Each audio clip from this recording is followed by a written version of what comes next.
President Trump's taking a hard line on China, cracking down on Chinese tech companies like Huawei. Come on in, Senator Thom Tillis, Republican from North Carolina. Senator, I know that you stand behind the president on this, the hard line that he's taking, but can you maintain political unity from other Republicans and Democrats to stand behind the president? Well, I think we have to stand by the president first and foremost, the Republican members, but I think increasingly the Democrats have been briefed in classified briefings and public briefings. If you take a look at Huawei in particular, they steal intellectual property theft. They have a product that's inferior. It costs more in the long run, and it creates a great vulnerability. We need to completely eradicate it from the whole of government. And I would also tell the cloud-based computing companies, the others out there who are buying this inferior, more at-risk product, that they should do the same. So there's no question in your mind the hard line will be maintained and political unity will be maintained vis-a-vis China. You sure of this? Well, I think that we have to give the president all of the tools. The last thing that we can do as Republicans is undermine the president's position of strength in negotiating with China. We all have concerns long-term with tariffs, but if we divide and prevent the president from using every device available to confront a military threat and an economic threat, I think that we're making a mistake. It's the same question about Iran. We've got the USS Lincoln, the Abraham Lincoln, the aircraft carrier is in place. We've got a bomber group in place. We're looking at Iran. We're taking a very hard line on it. Same question. Can you maintain political unity with your hard line on Iran?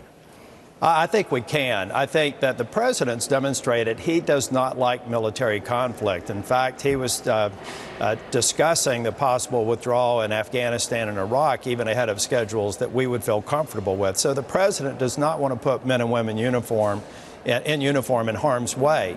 But the only thing that Iran responds to is power and threat. They're going to threaten us. They're going to threaten the region. And we have to stand there and be prepared to make it clear that there would be a consequence for that.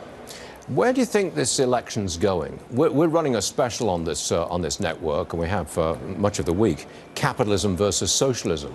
That seems to define the election in 2020, doesn't it?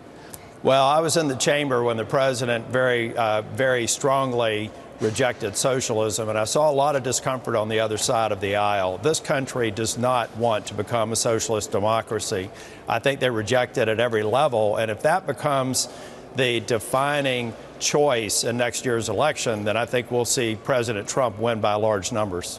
The mayor of New York City has just declared for the presidency, Bill de Blasio. How many people in North Carolina would vote for Bill de Blasio for president?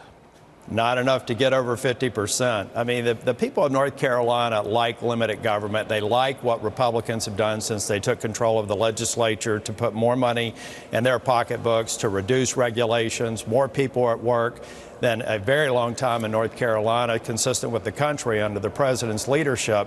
So I don't think that it goes very far. I'm sure they're very nervous with a primary field, many of them trying to espouse the virtues of socialism. I noted with interest the concept of a compassionate socialist. Yeah. I don't know how anybody who takes your freedom away is particularly compassionate, but we'll let that debate play out in the election cycle. I don't think it'll work out well for them. Well, we're going to have that debate in just a moment, actually, because as you refer to, I've got the compassionate socialist on the show. Thank you, Mr. Senator. We appreciate that.